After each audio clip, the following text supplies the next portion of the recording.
Norjen Yoje Nobjansa Bemage Sardom Bola Yatsen Jogin Yodrunye Bemajung Neshek Sudra Ordu kandromam pekor, Ceci Jesu tak dručia, Cingelop ceršek susal, Oro pe masi dihum, Onarjen Yojanobjansa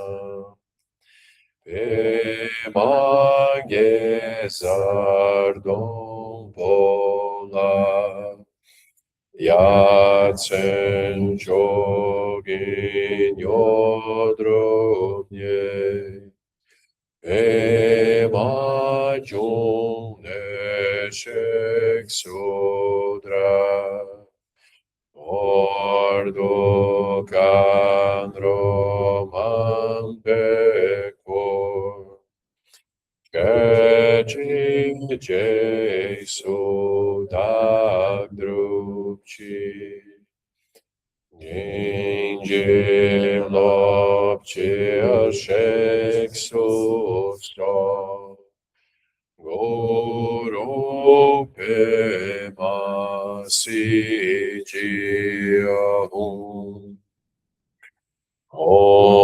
Onarjen Yojanobjansa Pema Gezardon Pola Yatsen Jogin Yodrunye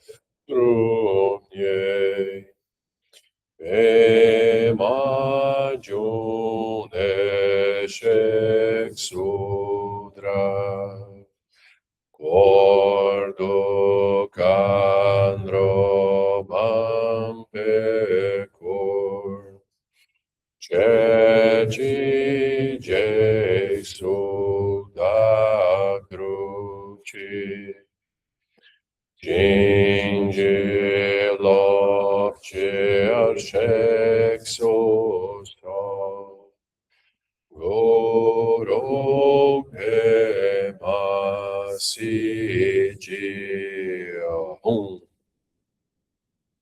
Refúgio e bodhicitta Sanje Chodan Sochi Chonam La Jancho Bardo Dagni Chapsuchi Dagi Jin Soji Pesonanchi Drola Vencer Sanje Drupacho Sanje Chodan Sochi Chonam La Jancho Bardo Dagni Chapsuchi Dagi Jing Soji Pe Sonanchi Drola Bentir Sanje Druparsho Sanje Sochi Chonam La Jancho Bardo Dagni Chapsuchi Dagi Jing Soji Pesonanchi Drola Pinchir Sanje Drupashu Om Ahum Benzara Guru Pema Sijihom Om Ha Hum Benzara Guru Pema Siji Hum. Om Ha Hum Benzara Guru Pema Siji Hum. Om Ha Hum Benzara Guru Pema Siji Hum. Om Ha Hum Benzara Guru Pema Siji Hum. Om Ha Hum Benzara Guru Pema Siji Hum. Om Ha Hum Benzara Guru Pema Siji Hum. Om Ha Hum Benzara Guru Pema Siji Hum. Om Ha Hum Benzara Guru Pema Siji Hum. Om Ha Hum Benzara Guru Pema Siji Hum. Om Ha Hum Benzara Guru Pema Siji Hum. Om Ha Hum Benzara Guru Pema Siji Hum. Om Ha Hum Benzara Guru Pema Siji Hum. Om Ha Hum Benzara Guru Pema Siji Hum. Om Ha Hum Benzara Guru Pema Siji Hum. Om Ha Hum Benzara Guru Pema Siji Hum. Om Gate Gate Paragate Arasangate Bodhisoha Om Gate Gate Gate Parasangate Bodhisoha Om Gate Gate Paragate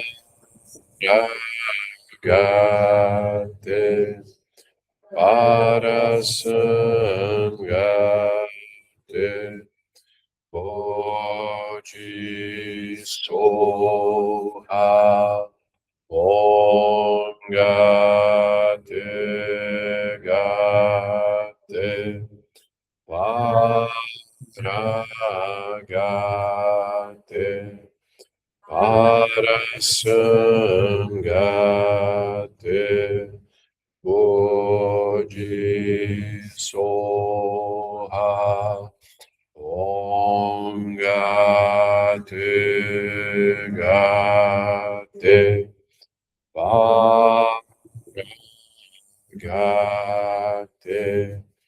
Parasangate Bodhisoha Om Gate Gate Paragate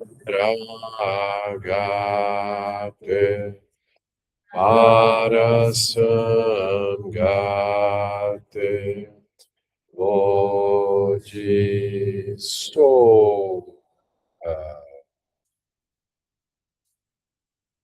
Boa tarde. Bem? Tudo tranquilo, queridos? Do almoço, assim, ficou alguma pergunta, assim, que alguém ficou com alguma questão? Pela manhã. Então a gente passiona pelo aspecto da sabedoria apontada pelo Buda, a sabedoria do relativo, ou seja, das aparências, da causalidade, da originação dependente. É uma sabedoria essencial para andar bem em meio ao mundo. Se eu não entender bem como que as causas e condições operam, eu gero confusão, né, e me meto em confusão eu mesmo, né? Esse é um aspecto super importante. Mas aí, não foi através da compreensão da sabedoria do relativo que o Buda se iluminou. Então, a compreensão do relativo é essencial. Ou seja, entender a roda da vida, né? Aquilo é compreensão do relativo, de como se constroem as experiências do samsara. Mas aí o Buda, olhando para as experiências do samsara, ou seja, usando essas aparências, essas manifestações todas dos sentidos, ele olhou profundamente isso tudo e tirou outras conclusões que vão além da operação do relativo. Isso que ele encontrou, né, analisando de modo profundo as aparências, ele chamou, né, de verdade absoluta ou perfeição da sabedoria discriminativa, ou seja, uma sabedoria prajnaparamita, que olha para as construções e analisa as construções até o final. E aí, quando a gente analisa as construções até o final, a gente vai ter uma dificuldade em encontrar algo que seja imune à análise, ou seja, algo que persista, que sobre no final. Então, por exemplo, como a própria ciência, né, tem procurado analisar a matéria, a constituição da matéria física, através de vários processos, e um deles é esse de investigar as partículas e subpartículas atômicas. A própria ideia, né, de átomos, de partículas, subpartículas, que foi sendo desenvolvida, né, por séculos. Mas ao investigar essa constituição mais fina da matéria, tem algumas coisas muito estranhas, né? Primeiro, assim, que nas experiências com átomos, se descobre que o átomo é quase que 100% espaço vazio. Ou seja, aquilo que se constituiria como os blocos fundamentais de constituição das aparências físicas, eles têm um probleminha, eles são quase que 100% espaço vazio.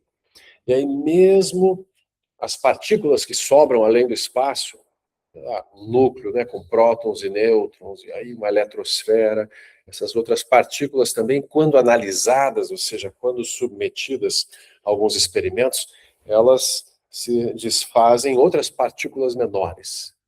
E aí menores, menores e menores. Ou seja, a investigação física, né, da matéria, da realidade, ela tem tido dificuldades em explicar, né, quais são os tijolos fundamentais, né, de construção das coisas.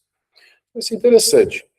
Segue em andamento, né? Tem esses grandes túneis de aceleradores de partículas, né, em vários lugares no mundo, até em Campinas tem um, né, bem também interessante no Brasil, os colisores, né, túneis de colisão de hadrons. Então lá eles vão fazendo novas experiências, mas até o momento aquilo ainda é um pouco assim elusivo, né? Aquilo escapa. Ou seja, quando eu analiso, vou dividindo as coisas em componentes menores, não vai me sobrando nada.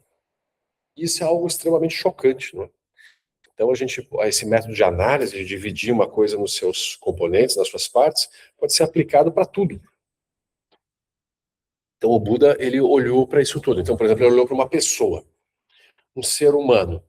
Do que é constituído um ser humano? Então, bom, lembrando, né, o Buda era extremamente pragmático.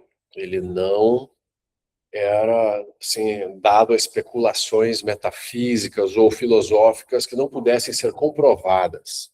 Então, o Buda, assim, na experiência direta de um ser humano, nós temos, obviamente, um corpo, né, tem um aspecto material de formação de corpo, isso não há como negar, e nós temos também uma mente que está operando nesse corpo. Nós temos fenômenos mentais que aparentemente não são palpáveis, mas aquilo está acontecendo, a gente não tem como negar que tem, né, um movimento mental acontecendo, e que há uma relação entre os dois também. Então, essas constatações iniciais são difíceis, né, de serem negadas. Aqui tem uma abordagem muito prática. Eu sei que teve 3 perguntas que o Buda não respondeu. Teve várias, 14 perguntas que o Buda não respondeu. São 14 perguntas que o Buda não respondeu. Você lembra de algumas? Sim, por exemplo, perguntaram para o Buda assim, em termos espaciais, o universo é infinito ou é finito? O Buda permaneceu em silêncio. Em termos de tempos, temporais, o universo tem início e tem um fim? O Buda silenciou. Após a morte, o Buda existe ou não existe? O Buda silenciou. E aí também tem as variantes. Então, aquilo existe ou não existe, ambos ou nenhum? Todas as possibilidades que a mente pode avaliar uma coisa é real ou não é real. Então, ou aquilo existe, ou não existe de modo absoluto, ou parcialmente existe, parcialmente não existe, ou nem existe, mas nem inexiste também. Então são os quatro extremos conceituais que a mente pode, né, assim, os antigos indianos já exploraram isso longamente, né, esses extremos conceituais filosóficos, os gregos também, né, trabalharam com isso, mas nesse tipo de análise, o Buda não responde algumas perguntas porque elas não têm uma resposta objetiva como a pessoa espera que aquilo seja respondido. Por isso que eu digo, o Buda não especula sobre aquilo que não pode ser especulado. Então, o Buda dizer assim, o universo tem fim ou não tem fim, a mente humana simplesmente não tem como responder essa questão. E a própria questão de se aquilo, né, a noção de espaço e tempo, se aquilo é finito ou infinito, tanto o espaço quanto o tempo, isso são perguntas que só surgem por dentro da confusão. Por isso que o Buda silencia. Porque são perguntas que vêm da confusão e esperam uma resposta por dentro da confusão. E por dentro da confusão não tem solução esse tipo de pergunta. Entende? Então é isso, por isso que o Buda permanece em silêncio. Mas o Buda, ele é muito prático. Olha, o Buda, ele ensina o sofrimento, a origem do sofrimento, a cessação do sofrimento e o caminho para a cessação do sofrimento. Mas a origem do universo, que hoje tem, aceito mais a teoria do Big Bang, para o Buda, a origem do universo é a mente de Buda.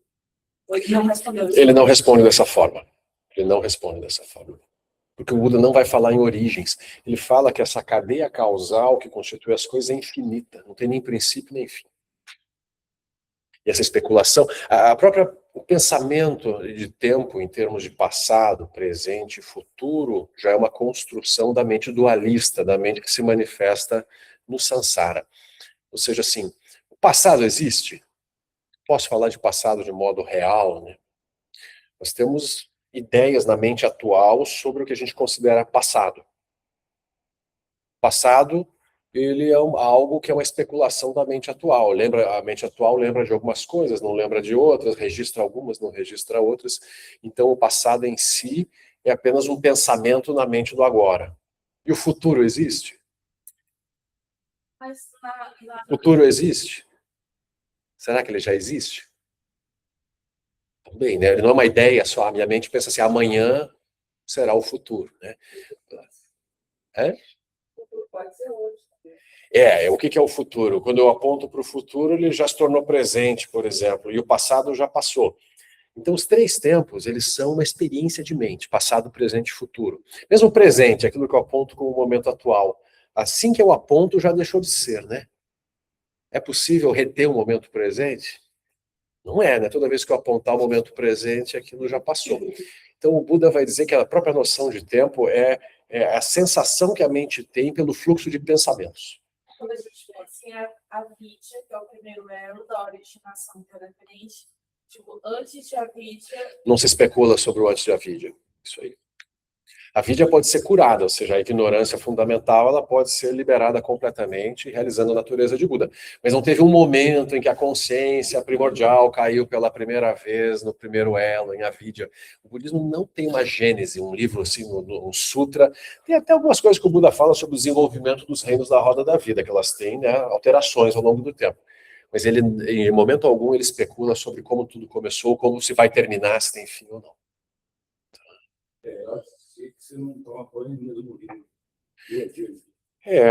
Isso também é uma constatação da impermanência, né, que o Buda também aponta, ou seja, as coisas, momento a momento, elas não são as mesmas, né, elas são, por isso que o Buda vai falar como aparências um tanto quanto fantasmagóricas, que mudam constantemente, nada permanece o mesmo momento a momento, nem os átomos permanecem, eles estão em movimento, sofrendo ali, né, em trocas de energias e assim por diante. Então o budismo, o nosso aspecto, né, do tempo e do espaço, ele vai dizer, são grandezas relativas também. O próprio Einstein também vai postular isso em termos físicos, né, em termos mais modernos. Mas o Buda ele já vai falar que isso, dependendo da mente, como ela coemerge com tempo e espaço, a percepção de tempo e espaço é completamente diferente, né? A gente daí poderia dizer, mas por que então que nós, seres humanos, a gente concorda sobre as experiências? A gente marca aqui 14 horas e é 14 horas. Ou a gente, né, tem um espaço, cabe tantas pessoas, tem tais características. A gente tem muitas concordâncias sobre espaço e tempo. Mas as concordâncias só se dão na medida em que nossas mentes estão habitando regiões kármicas parecidas, similares. Convenções. São convenções de seres que, por terem uma proximidade de posição de mente kármica, uma proximidade, nunca tem uma igualdade de identidade, né? Então nós somos mais ou menos parecidos, então a gente mais ou menos concorda sobre as experiências. Se você já for olhar para o reino animal, ele já tem outras percepções de tempo e espaço, e o Buda vai descrever outros reinos da roda da vida que estão mais distantes ainda da nossa percepção enquanto humanos, né, de tempo e espaço. Então, para alguns, por exemplo, assim, o que para nós pode parecer muito rápido, para alguns seres pode levar uma eternidade na percepção interna, né, da mente. Então, a mente é determinante, né, na percepção da experiência de mundo. Tempo, espaço, qualquer coisa, tudo é convencionado. Acho que tempo relativo, dependendo da situação. O dia pode Total. durar uma eternidade. Você está no meio de uma dificuldade, o dia não termina, mas se não é prazeroso. Isso, parece que passa rápido. A percepção de tempo, ela é experimentada pela mente. O tempo, enquanto uma grandeza absoluta, um relógio atômico que marca o tempo com uma precisão perfeita. Esse relógio já é uma criação da mente humana. Ele isso que é interessante, né? Que quando o budismo olha, por exemplo, as descobertas da física quântica, do papel do observador no experimento, que foi algo revolucionário, quando se descobriu que, dependendo de como o observador se coloca em relação ao mesmo experimento, o próprio resultado do experimento é visto de modo diferente. Isso não poderia ser assim pela ciência clássica, né? Ou seja, a ideia de que há uma realidade separada, pronta para ser estudada de modo convencional, e o sujeito tem que se tornar o mais neutro possível, né? Para ele não interferir na experiência. Então, essa é uma ideia que havia na ciência. Mas se descobriu que o próprio sujeito, ele projeta os próprios equipamentos de medição que vão medir alguma coisa e não vão medir outra coisa. Ou seja, a mente, a posição do sujeito interfere constantemente em qualquer experiência, em qualquer percepção de qualquer coisa. E aí, de novo, e pelo fato de os seres compartilharem algumas regiões parecidas de percepção, eles concordam, isso reforça a sensação de solidez e realidade das experiências deles. A gente vai começar mais ou menos isso. O Buda ele foi investigando isso. Como é que se dá a percepção? Como que se dá o surgimento do eu? Então eu coloquei uma primeira ideia, né? De que a gente pode perceber que a gente claramente tem um corpo e tem uma mente operando. Não é? Acho que isso é difícil negar. Alguns podem dizer que a mente operando é apenas um fenômeno do próprio corpo também. Uma visão mais materialista da realidade vai dizer que não há consciência ou mente que não seja apenas um produto ou operação do próprio corpo. Então, tem longas discussões sobre isso, né? Dentro da ciência atual, tem alguns que vão nessa direção, outros que não concordam com isso. Lama Alan Wallace, né, ele é um verdadeiro paladino, né, dessa cruzada contra essa visão materialista da realidade. Então, ele tem longas discussões com cientistas mais materialistas, apontando as falhas desse tipo de pensamento, né? Porque o pensamento de que consciência ou mente pode ser criada a partir de átomos, né, a partir da matéria, de certos tipos de organizações de átomos e cadeias, é um dogma. Simplesmente não tem a menor comprovação disso. Então é um dogma tão grande quanto dizer que existe um espírito em algum lugar que também nunca viu. Então o Buda procurou escapar desse tipo de especulação. Então ele lida com aquilo que se apresenta. Então, corpo e mente. Então o corpo, ele claramente é uma composição complexa de muitos sistemas, não é? Muitas células especializadas com funcionamentos diferentes. Então, aparentemente, esses corpos se desenvolveram através de milhões e milhões de anos pela especialização das funções. Aí tem todo o estudo científico na evolução das espécies, que bate muito bem com a experiência, a melhor explicação que a gente teria, né, para hoje, para descrever por que os seres se desenvolvem de uma certa forma. E o corpo ele tem uma história. O corpo segue mudando, né? Os corpos dos humanos eles estão se alterando, né? O número de dentes, pelos no corpo e assim por diante, tamanho, composição, aquilo vai mudando ao longo do tempo. Ou seja, tem uma constante alteração, inclusive, do próprio corpo. E o corpo, ele é uma grandeza também completamente impermanente. O tempo todo os sistemas estão mudando, digestão, pensamentos, né, sistema neurológico, coração. Então, esses vários elementos que compõem o corpo nunca são os mesmos, estão sempre em alteração. Então, quando a gente olha para um corpo no espelho e diz assim, sou eu, tem uma identificação com o corpo, aí a gente deveria olhar bem, né? Assim, será que eu sou o corpo? Eu sou o corpo, quando eu tenho uma sensação de um eu em algum lugar. Esse eu olha para o espelho e se identifica. Agora, esse eu também pode dizer assim, essa é a minha mão. Não é a tua mão, é a minha mão. Então também tem uma sensação de posse desse eu em relação ao corpo. Não tem? Porque a gente tem isso em relação ao corpo e não tem a outros corpos. Não tem sensação da identificação de posse. Nem de identificação e nem de posse. Posse pode até ter, né? Por exemplo, na humanidade, né? Por exemplo, a gente pode dizer assim, meu filho. Tem uma sensação de posse em relação àquele ser. Meu marido, minha esposa, ou a escravidão, por exemplo, pessoas que achavam que eram donas de outras. Então é possível ter uma sensação de posse em relação a outros corpos ou parte de outros corpos. Agora, isso quando eu olho, né, em relação ao próprio corpo, eu sempre vejo assim, ou é eu ou é meu. Então, um primeiro experimento, assim. Então, tem uma operação da mente inseparável do corpo, do eu. Essa mente, quando eu analiso, o que é uma mente ou consciência? A gente vai ver que tem inúmeras funções que estão operando em termos mentais. Nós temos emoções, nós temos raciocínios lógicos, nós temos interpretação dos objetos dos sentidos, por exemplo, cheiros, sons, sabores. Então, essa mente opera de várias formas. O Buda organizou, né, essa operação da mente. Na verdade, já havia essa classificação. O Buda também utilizou a classificação em 4 operações fundamentais da mente como um todo: sensações, percepções, formações mentais e consciências. Então, as sensações, que seria o primeiro, esses grupos, né, o corpo e esses 4 fatores mentais são chamados de 5 skandhas, 5 agregados psicofísicos. É um sistema importante entender no budismo, porque muitos textos vão apontar para esse sistema. No Sutra do Coração, quem ainda já participou do Puja, né, de Prajnaparamita, sempre vai encontrar lá aquela afirmação, né, super profunda: todos os 5 skandhas são vazios de natureza.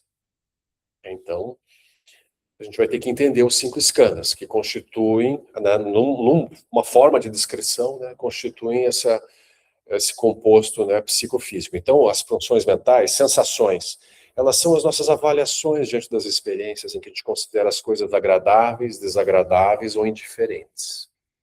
O tempo todo a gente tem esse julgamento de valor em tudo, em relação às aparências visuais, aos sons, às sensações táteis. Está quente, está frio, está agradável, não está? Cheiros, sabores. O tempo todo a nossa mente tem esse processo automatizado de gerar Vedana, sensações. Essa é uma operação importante, que nos guia, né, no nosso movimento pelo mundo. Outra operação importante são as percepções.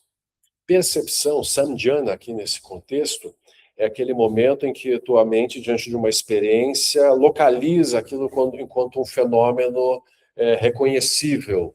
Eu olho, cadeira branca. Eu já tenho uma imagem de cadeira branca, a qual fui introduzido ao longo da vida, e toda vez que minha mente, né, localiza esse objeto visualmente, ou de forma tátil, ou seja, como for, a gente rotula aquilo, cadeira branca de plástico, por exemplo. E parece plástico, eu poderia estar enganado, poderia ser um outro material. Mas eu tenho essa impressão que é uma cadeira branca de plástico. Alguém pode dizer, é uma cadeira branca, mas também encardida em alguns lugares. Não é bem branco o quê? Branco neve? Branco gelo? É bonito ver a loja de tinta, né? Você entra naquelas paletas de tinta, você tem 1 bilhão de possibilidades, e as pessoas veem, diferenciam as cores até de forma diferente delas. Elas entram em discussões sobre as cores, né? Dizem, né, que os esquimós são capazes de diferenciar dezenas de tons de branco. Por morarem em ambientes em que o branco predomina, eles geram uma habilidade, assim como se diz que muitos indígenas que moram, né, nas florestas distinguem tons de verde de modo muito mais detalhado do que as pessoas que não moram em tais ambientes. Então a gente vai gerando, né, uma percepção muito aperfeiçoada a partir desse movimento da percepção, essa capacidade que a mente tem de localizar objetos e rotular. Você ouve uma voz lá fora, é fulano, é ciclano, porque você já tem uma memória da voz daquela pessoa, então você percebeu esse momento em que a mente encontrou. Tá? Então isso é percepção, é uma operação importantíssima da mente. Terceiro skandha, as formações mentais, ou samskaras. Os samskaras são todos os condicionamentos, memórias, tudo aquilo, os hábitos, tudo que foi sendo gravado pelo fluxo mental, não só nessa vida, mas ao longo de muitas vidas. Ou seja, aquilo abrange não só o consciente, as marcas mentais conscientes, mas também uma vasta quantidade de marcas inconscientes, que condicionam o nosso comportamento, condicionam o nosso modo de ver o mundo, nosso modo de interpretar. Ou seja, ao longo de inúmeras existências, a gente poderia olhar até em termos de evolução de uma espécie, então vão se gerando conhecimentos, marcas, né? E aquilo vai sendo armazenado. Então as formações mentais seriam de todos os skandhas o mais abrangente, assim, seria um skandha muito amplo, porque ele guarda não apenas as operações imediatas da mente, mas também toda a noção de que eu lembro aquilo que é passado e condicionado. Skandhas. É uma palavra em sânscrito. São 4, né? 5 skandhas nesse sistema. Tem uma relação com a mente concreta, objetiva. Tem alguma coisa em relação com a mente abstrata? Sim, a mente abstrata está dentro também. Quando eu falo, por exemplo, de formações mentais, tem tudo que é inconsciente para mim que condiciona meu modo de ver o mundo, meu modo de sentir, de pensar, e não só aquilo que eu racionalizo. A mente racional, a gente vai ver, é um pedacinho disso. Mas dentro daquilo eu tenho muitas outras mentes operando, todas dentro desse grande arcabouço, né? Então, as formações mentais, elas dão conta de todos esses condicionamentos passados. Aí vem as consciências, que seria Vijnana, essa palavra em sânscrito, né? Vijnana, consciência. O Buda não fala em uma consciência, ele fala em consciências. Por exemplo, quando você vê algo, tem uma consciência visual, ou seja, tem uma região da mente especializada em interpretar objetos visuais. Aí você tem, ao mesmo tempo, está tendo uma consciência auditiva, você tem sons. Por exemplo, a consciência auditiva, ela não tem habilidade de interpretar imagens. Ela interpreta sons. Por exemplo, se teu aparelho sensorial é danificado, se você, por exemplo, perde os olhos, fica cego, então você não tem mais a capacidade, né, de gerar essa consciência visual. Apenas tem memórias passadas, mas a consciência não gera mais novos movimentos, mas a consciência auditiva segue operando. Então são consciências diferenciadas. Pode amplificar, exatamente. Para compensar a falta de uma outra. Geralmente, algum sentido aumenta, né? A habilidade daquele sentido aumenta enormemente, né?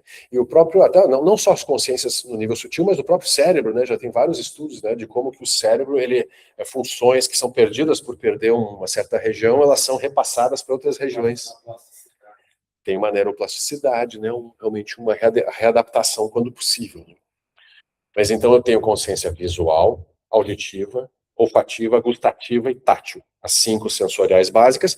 Aí tem uma sexta consciência, que é a consciência racional, que é que recebe esses dados dos sentidos e organiza e pensa, né? E gera linguagem, por exemplo, gera todo o fenômeno, né, da concepção racional.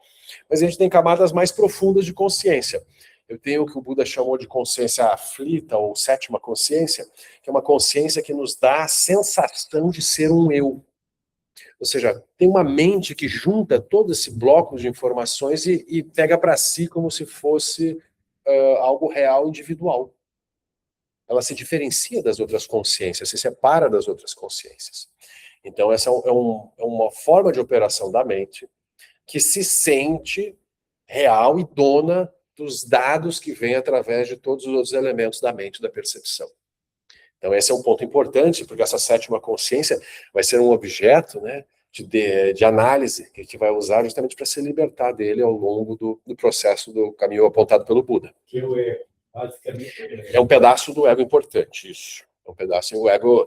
Veja, o budismo em si ele não tem o conceito de ego conforme, obviamente, a psicanálise, a psicologia moderna, ocidental. Né?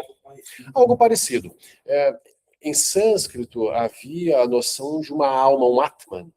É o termo que se usa, né, classicamente, né, nas visões não budistas, a existência do Atman, que seria assim, a essência individual, a gente poderia, essência pessoal, Atman.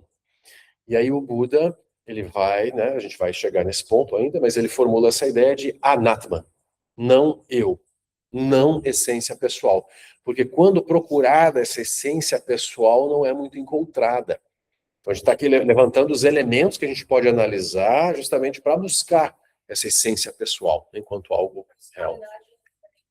A personalidade é uma dessas construções. Quando a gente falou, por exemplo, das marcas mentais e das consciências, uma personalidade é uma somatória de muitas tendências e condicionamentos dessa vida e de vidas passadas que impulsionaram essa vida. Então a personalidade também não é algo fixo, né? Ela é algo que tem uma estrutura, obviamente, mas essa estrutura também, né, é enriquecida ao longo da vida, ou muda, ou perde qualidades. As formações mentais estão em todas as 8 consciências. As formações mentais, elas estão relacionadas especialmente à 8ª consciência, que é essa última que eu ia descrever. Então, a 7ª consciência eu descrevi como essa consciência aflita que dá a sensação de um eu existente independente. A 8ª consciência é o que a gente chama de consciência substrato, consciência base de tudo, consciência fundamental, a Laya Vijnana. Laya é depósito e Vijnana é consciência. Então seria uma consciência depósito. Seria assim uma base da mente onde se acumulam todas as marcas kármicas, os sanskaras, as tendências de todas as vidas. Então seria um grande inconsciente assim. Mas esse inconsciente, ele não é um inconsciente coletivo, geral, de todo mundo. É como assim, cada fluxo mental ao longo das suas vidas vai acumulando experiências e marcas. Uma parte dessas experiências se torna consciente, uma parte ínfima, e tem uma vastidão de condicionamentos e marcas que estão numa região mais profunda, que é inconsciente. Rigpa não faz parte das 8 consciências. Rigpa não faz parte das 8 consciências. Rigpa vai ser a sabedoria primordial que está além das 8 consciências. As 8 consciências são todas construídas, fazem parte do surgimento da mente do Sansara. Então a Laya Vijnana é a base, é o fundamento do surgimento do Sansara. A Laya Vijnana é como se fosse um projetor. Então, por exemplo, assim, isso que eu vejo aqui, será que vem de fora para dentro ou será que está sendo projetado de dentro para fora? Esse é o ponto. Rigpa, às vezes se traduz Rigpa como consciência prístina, porque a gente não tem palavras adequadas na língua portuguesa para apontar, por isso que eles criaram termos técnicos específicos em sânscrito e tibetano. Rigpa é tibetano, por exemplo, que em sânscrito é vidya. Vidya. Por isso que a vidya, que é o primeiro elo, é não vidya, é não sabedoria primordial. Então a gente poderia chamar de sabedoria primordial, mas Rigpa também não é uma sabedoria no sentido de uma mente que sabe algo. Quando a gente fala em sabedoria, dá a impressão que tem uma mente que sabe algo, né? Então não é nem bem uma consciência, não é nem bem uma sabedoria. Por isso que é mais fácil chamar assim, talvez, de mente primordial, ou manter o termo na língua original mesmo. Então Rigpa seria essa natureza básica que vem antes, né, do surgimento de qualquer tipo de construção. Na ideia de renascimento do budismo, é a 8ª consciência que é transmitida, né? Ela, sim, ela sempre vai, alguma marca que vai predominar da 8ª consciência vai condicionar e vai impulsionar os próximos nascimentos, mas as outras consciências, elas vão também ser embrionárias, por exemplo assim, a 7ª consciência, que é a sensação de existência individual, ela persiste, ela não morre, quando você morre, ela não desaparece. As consciências, a mental e as sensoriais, por exemplo, a mental, mesmo no bardo, tem as descrições de como são experimentadas formas, sons e assim por diante, mesmo no pós-morte, né? Mas tem transformações sim, nessas consciências, elas não permanecem iguais.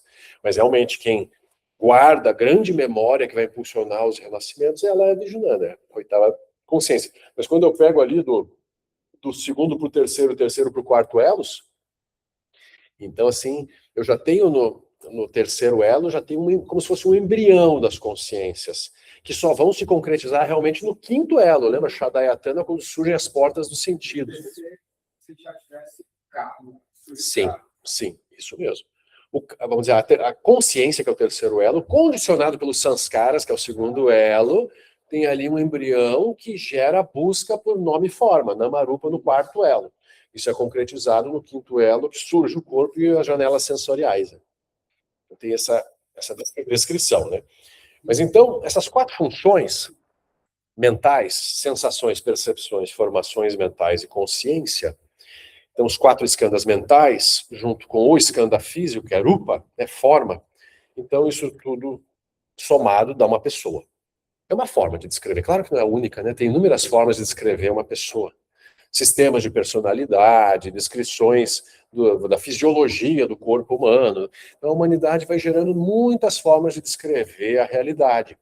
Eu gosto sempre de lembrar isso, que qualquer sistema descritivo é apenas um sistema descritivo, gente.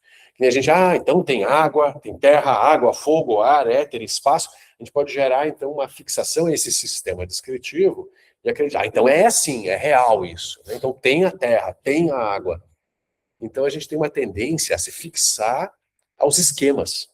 Então o Buda ele sempre alertou assim, olha, o Buda ensina sobre a realidade, sobre os dharmas com D minúsculo, de muitas formas. Não se apega a nenhuma delas. Né? São apenas formas de descrever. Então as 4 nobres verdades são absolutas? Uma forma que o Buda achou de explicar, ele explicou de outras formas em outros momentos. Exatamente, vai ter inúmeras regiões de convergência de sabedoria usando outras descrições, outras palavras, línguas, né? Às vezes surgiram em épocas históricas diferentes, né? Com certeza, o Buda, em momento algum, por exemplo, ele se intitulou o detentor único da sabedoria, né? Eu descobri tudo e ninguém sabia de nada. Não, o Buda ele vai aproveitar inúmeros elementos, por exemplo, do brahmanismo e das escolas, algumas escolas hinduístas que já havia na época do Buda, e outros professores também heterodoxos como o Buda, que propuseram coisas novas na época do Buda, ele debateu, dialogou com todo mundo e utilizou muita coisa. A própria ideia de skandha é anterior. Né? Exatamente. Essa análise, né, psicofísica já era anterior. Né? É uma questão de prática, né? Porque você pode pegar um pouco de 2 partes, superior, superior, mas você pode pegar inferior, dividir em muitas outras partes, subpartes, como a parte superior, e você colocar nomes diferentes, né? Isso. Dependendo da escola, o importante é que a perna ela opera, ela tem uma funcionalidade. Isso. Seja a perna, seja a perna. Exatamente. Exatamente. Como que você vai descrever não importa muito. Por exemplo, se no Ayurveda se usam os elementos lá, terra, água, fogo, ar, e já no sistema chinês eles têm lá madeira e metal, uma descrição um pouquinho diferente, não tem problema. São linguagens descritivas diferentes para o mesmo fenômeno que é a saúde, o comportamento, né, do corpo. Também, né? Os gregos, exatamente, também vão ter os seus sistemas. A própria ciência, né? Uhum. Forma de olhar o objeto. Tudo. Exatamente. Então, por isso que é bom. É interessante assim, o budismo ele vai se colocando e já te alertando para você não se fixar nele, nem nele. Não gerar nenhum tipo de, agora encontrei, então. Mas tudo bem, a gente, enquanto ainda mentes condicionadas no samsara, a gente precisa de sistemas descritivos. Então faz parte de descrever de alguma forma. Então o sistema dos 5 skandhas é um sistema interessante, simples, né? Só 5 itens, e fácil de localizar na nossa experiência direta. Né? Mas a grande experiência do Buda é olhar para esses 5 skandhas, que já eram propostos dessa forma, e procurar nos 5 skandhas onde é que está essa sensação de individualidade, de realidade, de um eu, de um ser separado, único, que tem a sensação de persistir ao longo do tempo. Então, o eu, a pergunta que o Buda se fez assim, olhando para a mente, tá? Esse eu existe ou não existe? Se ele existe, onde é que ele está? O que é o eu? Uma pergunta clássica, né? Que muitos seres da história se fizeram. O Buda se fez essa pergunta também. E por que essa pergunta é importante? Essa pergunta de o eu existe ou não existe, onde é que ele está? Porque no comportamento, óbvio, não só dos humanos, mas dos animais também, tem uma sensação de autoexistência, autodefesa, autopromoção, que a gente falou até da avareza básica que tem nos seres, puxar recursos para si, não querer compartilhar com os outros. Isso gera certos tipos de comportamento, que geram tensões, confusão, conflitos, guerras, mortes, destruições. Tudo isso é decorrência de uma sensação de base de uma existência individual que tem que ser defendida, promovida a qualquer custo. Então o Buda investigou isso, né? O eu claramente, essa noção de eu claramente traz perturbação para a mente dos seres. Mas o eu não é uma noção intuitiva? Óbvio, né, eu penso, logo existo, eu estou aqui, eu estou pensando, eu estou, né, me movimentando. O Buda não questionou que tem um fenômeno ocorrendo. Ele não disse assim, não, isso não existe de modo algum. O Buda questionou como que isso existe. Será que isso existe a partir de uma essência pessoal, individual? Será que existem as individualidades de modo absoluto? Ou as individualidades são construções que flutuam ao longo do tempo, que quando eu busco por alguma referência fixa nelas eu não encontro? Então essa é uma investigação essencial, assim, buscar pelo eu nos skandhas. Isso, na medida em que a gente praticar isso e procurar e não encontrar, o que acontece no processo de não encontrar? Quando eu não encontro, tem uma sensação assim de abertura, de não encontrar. Então é como se eu fosse perdendo a certeza que eu tinha na existência de algo que eu não consigo apontar em lugar nenhum, que eu não consigo encontrar. Então eu vou me desapegando progressivamente dessa noção do eu mesmo enquanto algo fixo, real, que se propaga ao longo do tempo de uma única forma. A gente vai entendendo que isso que eu chamo de eu é um fenômeno originado dependentemente, com muitas causas e condições que vão se alterando ao longo do tempo. Então o eu é um fenômeno mutável, constantemente alterando a nível de corpo, a nível de mente. A nossa mente, ela tem o mesmo estado por 2 momentos seguidos, assim? Será que a mente permanece a mesma? As emoções, as energias. Então eu não encontro nada, né, nessa descrição do nosso sistema psicofísico que eu possa apontar como algo fixo que se mantém ao longo do tempo. Porque na visão budista, uma essência pessoal, qualquer coisa para constituir uma essência teria que ser algo que não mude ao longo do tempo. Se a própria essência muda ao longo do tempo, ela não é mais uma essência, ela também é algo, né, mutável. Então, quando eu busco por essências nos seres humanos, eu não encontro. Então, isso é fantástico. Por quê? É fantástico porque me liberta, em certa medida, dessa prisão do autocentramento. Do eu primeiro, eu. Isso foi construído a partir dessa visão errônea sobre a própria realidade da tua existência. Quando você... Mas que sempre acompanhou a humanidade. Porque a humanidade já surge a partir, né, dessa dualidade básica, dessa confusão. Não é assim que a confusão surgiu no desenvolvimento da humanidade. A confusão, ela está nas amebas, ela está nos micróbios, está em todos os seres. Ou seja, os seres, mesmo os mais primitivos, eles já têm uma sensação de individualidade, separação em algum nível. Aquilo vai se exacerbando, claro, quando você vai aprendendo a construir eus cada vez mais grandiosos, né? A gente vai se esmerando nisso. Mas aquilo já está acontecendo. As crianças não nascem zeradas, elas já estão operando com isso desde... Né? E não é só quando nascem, já desde o feto. O feto está lá, né? Tem uma mente operando ali a partir desses escândalos. Então esse é um processo assim, que a gente teria que digerir isso, assim, uma descrição um pouco diferente, né, da existência humana.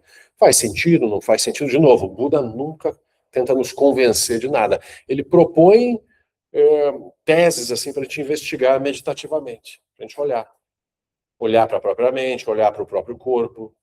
Como é que eu me relaciono com o próprio corpo? Esse é um... Sim. Faz sentido você colocar que o homem ele teve essa sensação de eu, identificação de eu. Eu, como o animal seria uma alma grupal, o homem se individualiza, ele tem essa sensação do eu, mas que se o homem, no seu estado de ascensão, aí estudaria aí. Uhum. Como ser, o homem como ser, e um ser que ascensionasse essa humanidade, que aí essa sensação de eu não existiria mais. Uhum. É uma outra linguagem, assim, talvez a gente poderia comparar no caminho do Buda, os seres, nesse processo de analisar a própria realidade deles, eles vão acessando uma mente mais ampla, que a gente chama de, por exemplo, os bodhisattvas. Poderia chamar de seres ascensionados, algo assim, ou seja, seres que têm uma sabedoria mais clara, né, sobre a realidade. Vão percebendo. Você ultrapassaria os níveis vegetais, Sim. humanos, sim, essa descrição. Humanos, super-humanos, ascensionados. Tá, É nesse sentido. entendi. Porque aí, nesse estado, essa sensação de eu já não existia. Seria Uhum. outra coisa. Sim. O Buda, quando ele descreve a roda da vida, ele coloca os animais no mesmo ciclo que os humanos, ou seja, os animais, eles têm consciências individuais também, eles têm até personalidades diferentes. Os gatos e cachorros é mais fácil de ver isso, né? Outros animais talvez seja mais difícil, e o Buda não coloca no mesmo ciclo de evolução, por exemplo, os vegetais e os minerais. Não é essa noção, assim, por exemplo, mineral, vegetal, animal, humano, como se fosse um ciclo evolutivo. O Buda vai dizer, tem as consciências, seres sencientes, né, que giram na roda da vida. Então, por exemplo, nós como humanos, nada impede que a gente renasça em condições inferiores, entre aspas, como o reino dos animais, ou o reino dos fantasmas famintos, ou dos infernos. Então, na visão budista, tem um ciclo, né, uma roda, que é o samsara, em que os seres estão presos experiencialmente, e que não é um processo propriamente de evolução contínua. A gente pode sair do samsara, sim. A gente pode furar a lógica e a confusão do samsara. Mas dentro do samsara é como se fosse uma hora você está muito bem, aí você se descuida, você se perde como o reino dos deuses, aí você daqui a pouco está passando por experiências difíceis de novo. Então é uma experiência cíclica e não uma escada evolutiva, como, por exemplo, o espiritismo traz um pouco, né? Várias visões trazem, às vezes, uma experiência mais evolutiva. Então, não só os humanos, mas os animais e os seres desses outros reinos também teriam essa sensação de um eu, sabe? De um ego individualizado. Quando a gente fez uma trilha, região de mata, lá a gente viu os macacos pregos quebrando uma pedra, quebrando o corpo com as duas mãos. Uhum. Em pé, quebrando.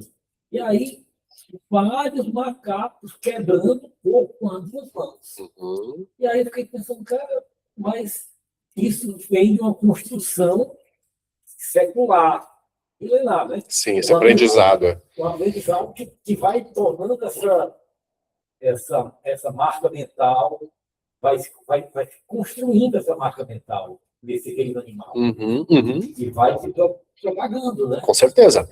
E tem isso, como eles acessam aqueles seres que renasceram naquele tipo de corpo parecido, eles têm uma percepção da realidade muito parecida, assim como nós aqui. Por exemplo, a gente, inclusive, fala português, por exemplo, são sons que a gente emite e a gente consegue se entender. E eles, no mundo deles, eles constroem uma realidade muito parecida. Então, eles têm umas trocas de aprendizados entre eles, assim como nós, humanos, também temos.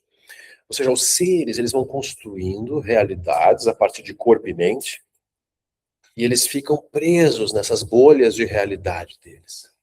Sim. 5 escândalos, né? Forma, sensação, percepção, formação mental, consciência. 4 consciências. Uhum. Essa forma escândalo é a mesma forma vazio do Prajnaparamita? É, isso mesmo.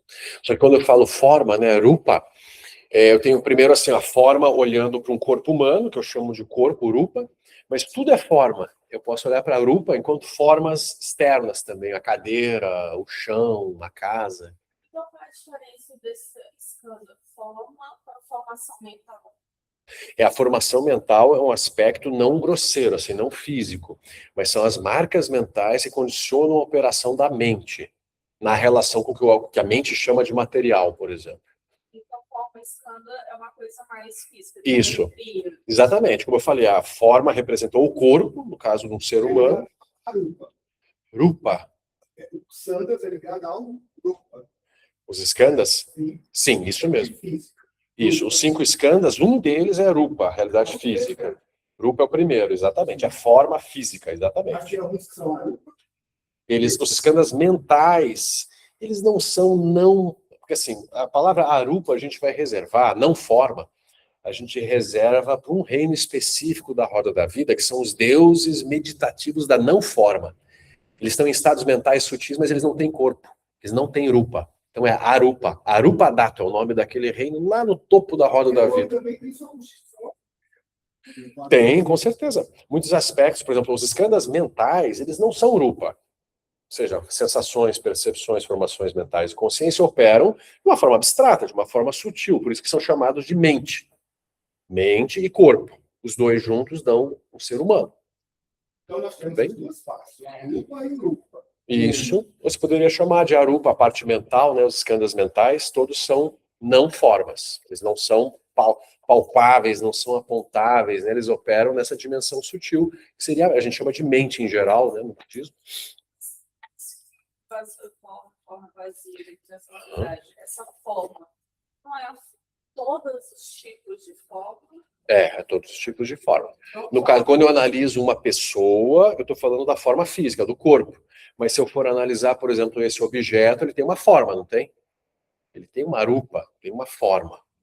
Então, as formas seria a materialidade que a gente localiza na relação com o mundo. Isso é forma.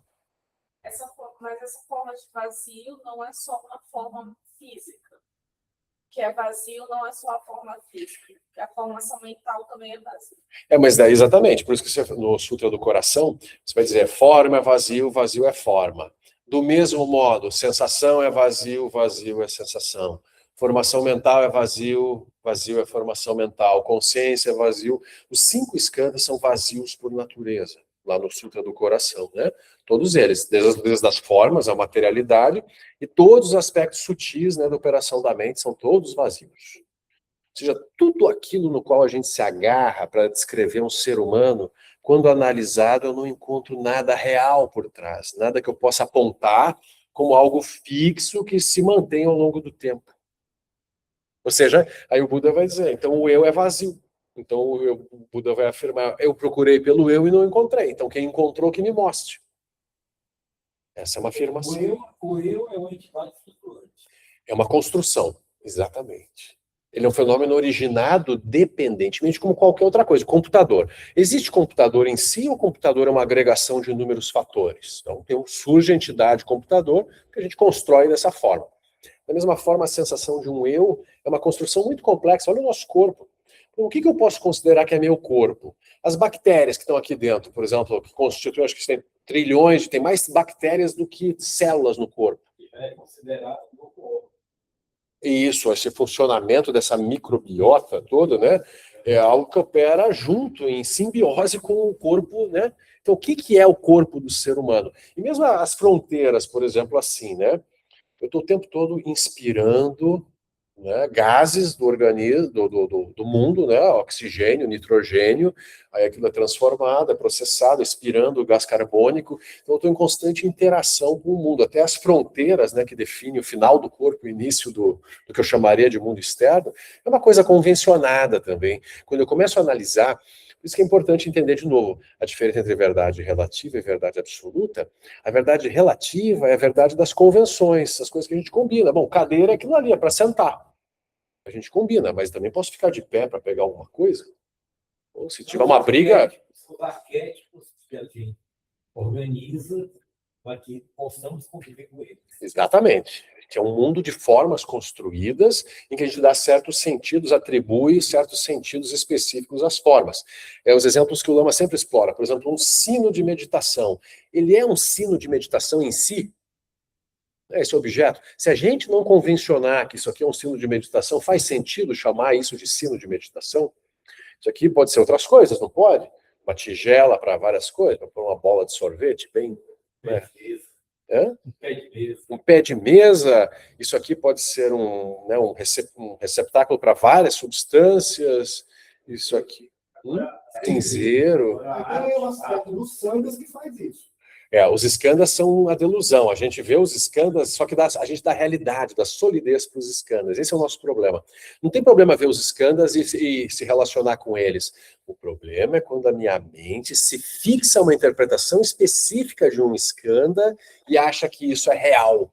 Aí eu me apego àquilo e começo a defender aquilo e começo a agir a partir disso. Por exemplo, assim, se eu gerar um apego a esse sino, esse é o sino de meditação do Sede Fortaleza, que foi abençoado pelo Lama Santa, isso aqui tem um valor intrínseco enorme. Se alguém tentar desrespeitar esse sino aqui, a gente corta a cabeça fora. É uma coisa sagrada, ou é isso, os objetos no altar. Então a gente vai gerando interpretações das formas, e o problema é isso, que a gente se fixa as interpretações das formas e defende aquilo e gera perturbações a partir disso. Então começando pelo eu e por tudo ao nosso redor que eu considero meu, por exemplo. Eu e meu vão ser justamente duas conclusões da mente que geram grande sofrimento. A arte é maravilhosa como exemplo. O Lama adora usar a arte, né? Como o exemplo clássico que o Lama usa para introduzir esses temas, por exemplo, que é essa figura, né? No papel. Essa pintura no papel. Então, é aquilo, são linhas, tinta, mas aquilo pode ser visto de várias formas, como um hexágono bidimensional, ou depois como um cubo, que pode ser visto de duas formas, dependendo de qual vértice é o foco, né? Para frente ou para trás. Então, vamos dizer assim, o objeto em si não está mudando, mas a minha experiência de objeto muda dependendo de como o meu olho se coloca em relação ao objeto. Não é assim? Pense, uma pessoa pela qual você era apaixonado, apaixonada, você tinha um olhar. E quando você se desapaixona, você tem outro olhar, às vezes tem raiva. O mesmo objeto de grande desejo e paixão se torna um objeto de aversão, de ódio. Como que pode? O objeto em si olhando é muito parecido, mas a minha relação muda constantemente. Então, a nossa mente opera assim o tempo todo, estabelecendo relações com formas de todos os tipos, estabelecendo significados fixos, se apegando, se fixando às formas e sofrendo a partir disso. E aí vem as emoções perturbadoras. Por exemplo, vamos pensar assim, a gente tem esse apego a essa forma desse corpo como ser humanos, como seres humanos. Então a gente gera todo um mecanismo de defesa e tem medo de que muitas coisas aconteçam com esse corpo. A gente não quer perder pedaços do corpo, perder um dedo, perder um olho, perder cabelo. Os seres têm apego aos pedaços do corpo, porque tem uma identificação profunda com o corpo. Como se o corpo fosse o eu, ou fosse do eu, pertencesse ao eu. Então a gente gerou essa relação. Agora, os seres que têm menos fixação ao próprio corpo, eles podem até sacrificar, às vezes, o próprio corpo para ajudar outros seres, como acontece, né? Vira e mexe, alguém faz uma coisa dessas. Então, o apego ao corpo, ele é fonte de grande sofrimento. Por exemplo, quando o corpo adoece, tem a dor da doença, mas aí tem toda a perturbação mental por estar doente, que é um sofrimento muito maior, é o psíquico por estar doente, do que propriamente o físico pela doença em si. Porque é isso, o corpo é visto como eu ou meu. Então o Buda nos sugere assim, olhar com cuidado o que ele chama da vacuidade da identidade pessoal, o não eu, anatman. Esse é um tema de investigação assim bem importante no budismo. Isso vai me levar a uma conclusão assim, não é eu não existo. Obviamente, claro que a gente existe de alguma forma. O que vai mudar no fluxo mental é a forma como você interpreta o existir. Quando você começa a andar assim, mais com essa abertura. Sim. Mas e as pessoas não, assim, não compartilham dessa visão. Não tem problema. Ou veja, quando o Buda ele realiza esse não eu, ele segue funcional em meio ao mundo. Ele ainda fala, quando chamarem ele por Buda Shakyamuni, ele responde. Ele entende que o eu é convencionado, é uma construção temporária, mas ele não tem mais a sensação de ser aquele eu. Então ele está livre daquele eu. Por exemplo, quando alguém te critica por uma coisa que você não defende, que você sabe que você não é mesmo, você se perturba? Não se perturba. Agora, quando alguém te critica, ataca algum aspecto da identidade tua com o qual você se identifica, você fica bem? É difícil de ficar bem, né? Quando alguém ataca uma região nossa, que a gente tem apego e fixação. Agora, tem alguma diferença intrínseca entre essa região que eu defendo e aquela que eu não defendo? São só regiões, identidades. Por exemplo, assim, vamos dizer, no passado, você, sei lá, jogou vôlei até os 15 anos de idade, era ótima jogadora, hoje não joga mais. Então hoje você já não defende aquela identidade de jogadora de vôlei. Ou para você se disserem assim, que você tá fora de forma, tô mesmo, né? Tá tudo bem. Mas naquela época que você estava lá competindo, querendo ganhar e promovendo aquela identidade, não era muito fácil ouvir qualquer crítica, né? Ou olhar para aquilo de uma forma mais solta, assim, mais leve. Então o desapego que o Buda propõe aos objetos, às situações, à própria vida, ele vem pela clareza, pela lucidez, e não por um processo de alguma tentativa de forçar um desapego, uma desconexão. Que, por exemplo, tem pessoas que se treinam a indiferença. A indiferença pode ser treinada também, através de um isolamento mental. Mas não é isso que o Buda propõe. O Buda propõe estar em meio ao mundo, no meio das pessoas. As pessoas estão operando a partir das suas identidades e confusões. O Buda está lá, convencionalmente ele opera a partir de algumas identidades, mas ele não tem nenhuma conexão assim de fixação, e, portanto, ele não tem emoção perturbadora em relação às identidades. E quando alguém tenta atacá-lo ou provocá-lo, aquilo não encontra nada. Porque a mente não está mais defendendo isso ou aquilo ou aquele outro. Portanto, ele está livre. Os outros seres estão jogando jogos. Ele olha para os jogos dos seres, até entende os jogos, mas ele não participa muito dos jogos. Caso para não participar dos jogos, você também tem que colocar limites, no sentido de colocar limites nas relações. Uhum. Porque você pode Sim, o Buda não se deixa abusar, por exemplo. Com certeza. Porque o Buda, quando ele vê assim, ele pode não se perturbar com o comportamento negativo do outro, mas ele sabe que o outro está agindo daquela forma negativa em relação a você, não é bom nem para o outro. Ele não está só se defendendo, ele vai tentar proteger o outro dele mesmo. Por exemplo, quando a gente diz assim, quando alguém comete um crime, a gente vai lá e delata, aquilo não é só para proteger a vítima, mas é para proteger também a pessoa que comete, né, o criminoso. Porque é pior para aquele que está acumulando ações não virtuosas, o karma que ele vai acumulando em função das negatividades é pior até do que aquele que está recebendo aquela ação negativa. Então, nessa visão, o Buda está sempre atento, e sim, ele não vai ser uma pessoa passiva, ou aquele que a gente falou de manhã, um bonzinho que simplesmente aceita tudo e não tem posicionamento diante das coisas. Não, o Buda é super firme. Por exemplo, situação prática. O primo dele, o Devadatta, chegou até o Buda e pediu para o Buda entregar para ele o comando da Sangha. E o Buda olhou assim para o Devadatta, né? Olha, eu não entreguei o comando da Sangha nem para Shariputra e Moggallana, que tem uma sabedoria similar à minha. Por que eu entregaria para alguém como você, que não vale nem um cuspe no chão? O Buda falou assim, pegou pesado. Não vale nem um cuspe no chão, né? Fiquei mais aliviado agora. Não, tem. Agora eu tô bem. Pois é. Não só o Buda, mas os grandes bodhisattvas vão ter passagens em que eles usam essa cor verde, a sabedoria irada, de cortar através da negatividade do outro. Você tem que, às vezes, não pode permitir que o outro desenvolva o sonho enlouquecido dele. Porque aquilo pode fazer muito mal para ele e para os outros. Então, às vezes, por exemplo, assim, uma pessoa enlouquecida num surto, a gente não vai agarrar, prender, botar numa camisa de força. Muitas das pessoas são carentes, né? A carência, com certeza. Jogam jogos tentando obter alguma coisa. Elas estão puxando alguma coisa para elas, né? Querem carinho, atenção, seja lá o que for. E aí o Buda é amoroso, o tempo todo ele é amoroso, mas ele ser amoroso não quer dizer que ele vai se alimentar aquele jogo que a pessoa está jogando para tentar arrastá-lo. Os praticantes fazem muito isso com os mestres, né? A gente vê muito assim, tem aquelas pessoas que se afeiçoam demais, vivem lá, né? Assim, se tornam discípulos, seguidores, que grudam assim nos mestres e mestras. E aí querem assim, olhe para mim, por favor, eu estou aqui, olha como eu sou bom, eu estou te ajudando em tudo. Você não olha para mim, por que você não me dá um tratamento especial? E aí a função dos mestres é não dar muito nascimento para essa identidade que tenta se colocar de modo especial nos grupos, né? Claro que os mestres e mestras têm gratidão, eles estão sempre agradecendo e se alegrando, mas eles não vão dar esse nascimento para essas identidades fixadas dos praticantes também, né? Não é o caso. Vai ter respeito, amorosidade e compaixão, mas não quer dizer que tem um reforço das identidades. Não é o papel, né? Deixa eu contar uma história do meu retiro com o Mano lá.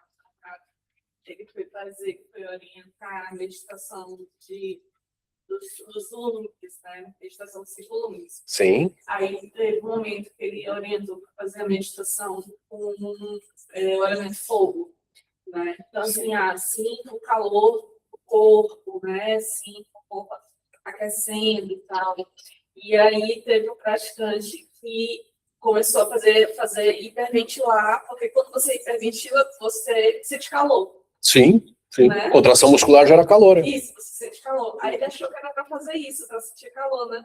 Ele não tinha entendido. É. E aí, quando eu fui para as perguntas, aí ele falou, eu comecei a hiperventilar e eu comecei a ter sensações estranhas no meu corpo, os meus dedos começaram a ficar dormentes, eu não sabia o que estava acontecendo. Aí o Lamão olhou para ele e falou assim, pois é, boa sorte. Sim, só assim. Só assim. É. Aí eu fiquei, Aham. É. O Lama é isso, né? A pessoa vem uma pergunta, ele vê como se relacionar com a pergunta para ajudar a pessoa. Às vezes é cortante, às vezes é melhor. Às vezes a pessoa conta uma história longa, assim, ela tá chamando a atenção da plateia para ela, fica um tempão lá descrevendo, né? Daí o Lama assim, mas você tem alguma pergunta?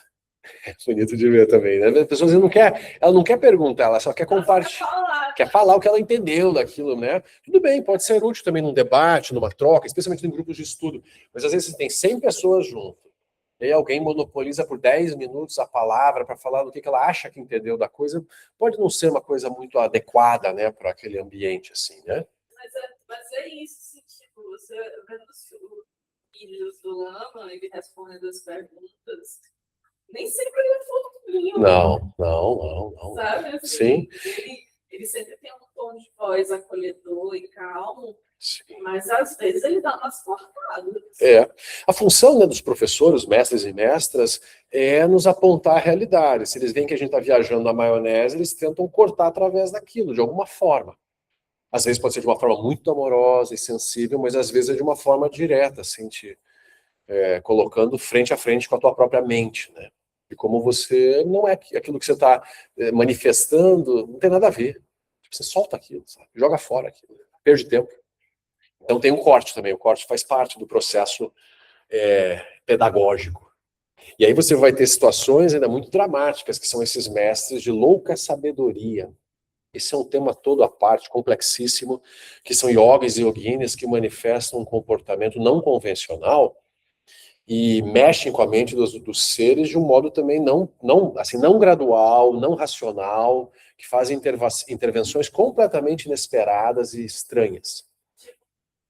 Por exemplo, o Trump é um exemplo moderno de alguém que agia, às vezes, dessa forma. Mas tem esses casos...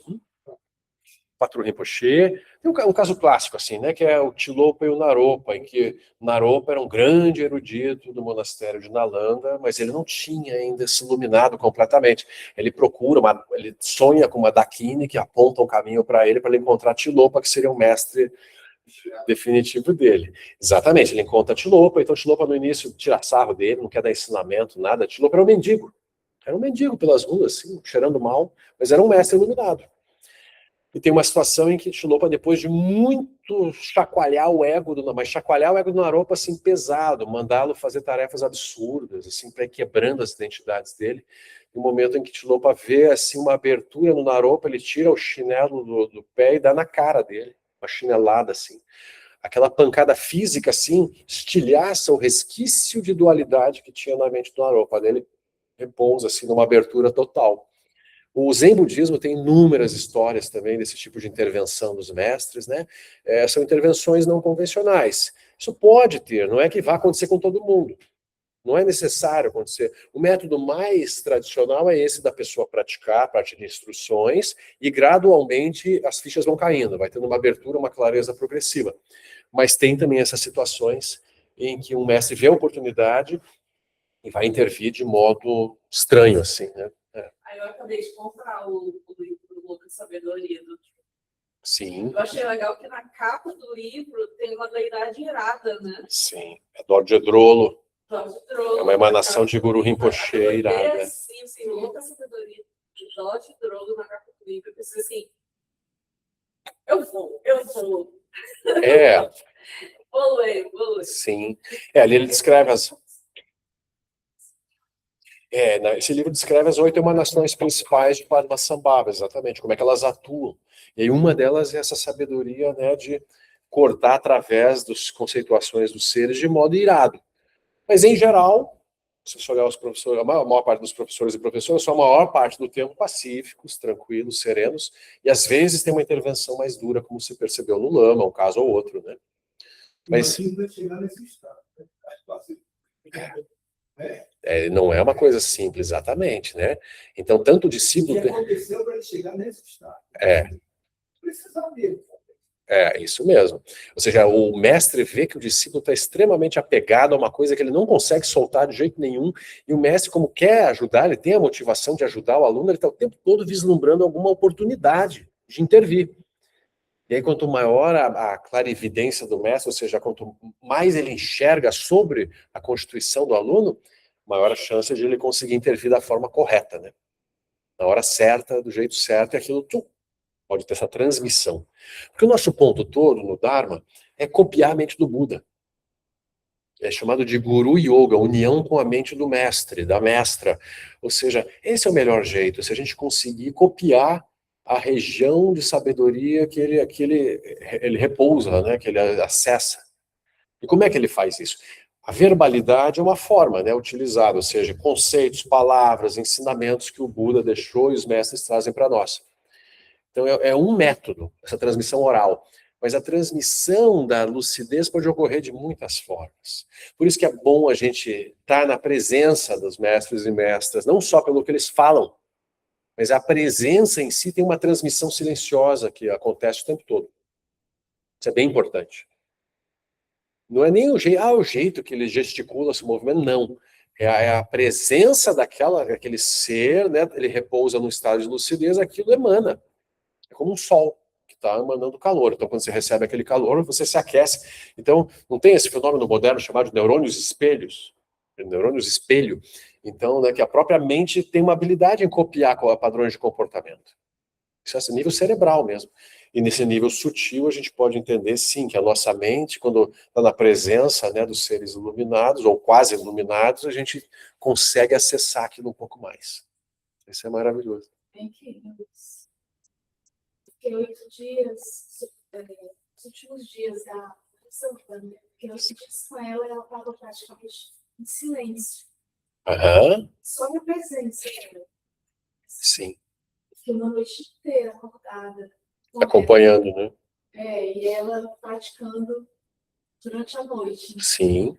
Só a presença dela foi um retiro. É isso aí. Ainda mais perto da morte. Perto da morte, os yogis e yoginis treinados, a mente deles vai soltando o corpo completamente. Aquilo tem uma ampliação, né, da lucidez. Então, esses grandes mestres e mestras, quando morrem, em geral, os alunos avançam muito com a morte deles. É interessante. Porque a morte é um testemunho da própria prática e realização deles. Então, a gente consegue acessar um pouquinho mais. Mas isso começa com esse tipo de análise que a gente está fazendo aqui, por exemplo, de olhar. Tá, e aí, esse eu, que eu cuido tanto, que eu defendo tanto, quando, por exemplo, quando alguém me critica em público, quando alguém me ataca numa reunião de empresa, né, alguém ataca teu projeto, tua apresentação, e a pessoa fica super chateada, se sente, né, agredida. Então, como que isso se constrói? Como é que isso defende, né? E a perda de tempo que é defender essas identidades que o eu constrói. Imagine, pense em todas as situações em que você não tem nada para defender, como você opera com liberdade, consegue ajudar bem. Nos ambientes, por exemplo, assim, é fácil dar conselho para os outros quando você não está envolvido com o problema, não é? É super fácil de ver, não, mas veja, quem sabe você faz isso, faz aquilo, né? Mas pode contar comigo, eu estou aqui, a gente está bem. Agora, quando o problema é com a gente, já é mais difícil de se distanciar do problema desse jeito, né? Então, esse é um treinamento de não eu, de ver a vacuidade das identidades, é um passo importante. Passo importante. É um passo anterior até a gente olhar a vacuidade de todos os fenômenos que a gente vai olhar na Prajnaparamita, né? Então, por isso que é uma etapa comum ao caminho do ouvinte, ao caminho Mahayana, que é essa realização de que não tem uma identidade fixa em nenhum ser senciente. Nós somos livres de nós mesmos. Ele falava do não eu e falava eu sou a árvore, eu sou a nuvem, É, de uma forma poética. é Assim, isso. Perfeito. tirava todo o centramento. Assim. É isso, as camadas. Porque pensa, esse é um raciocínio fundamental. Ah, os átomos que compõem o nosso corpo, o que eles já foram no passado? Você come, você vai absorvendo matéria, aquilo, né, ou seja, sei lá, esse carbono que pertence ao meu corpo, onde que ele já teve? Ele já foi cocô de dinossauro no passado? Sei lá o que já foi. E assim, ou seja, o próprio corpo não tem nada que seja meu ou eu. É apenas uma construção temporária, né, um conjunto, né, de agregados. Quando eu olho para a mente, para as emoções, também isso. Quando ela fala sobre essa questão de cuidar desse eu, desse ego, desse corpo, dentro dessa sociedade que também pensa assim, e aí eu fui lá pelo limite, que é a doença, né, a dor, esse momento, existe toda uma construção simbólica e cultural para não deixar esse corpo perecer, né? A todo preço. Sim.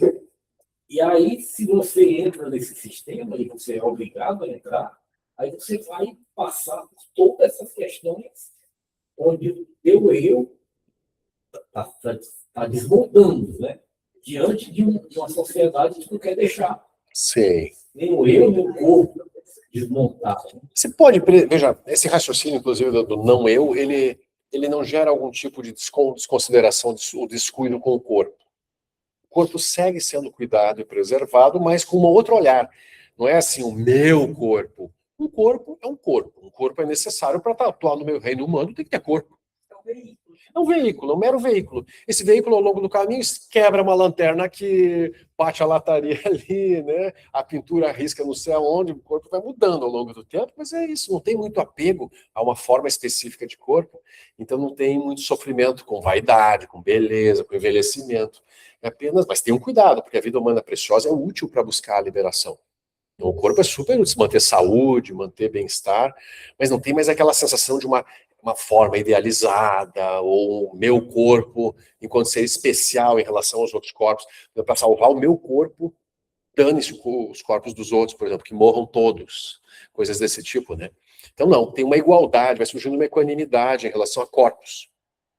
Corpos são meramente corpos. As pessoas não aceitam.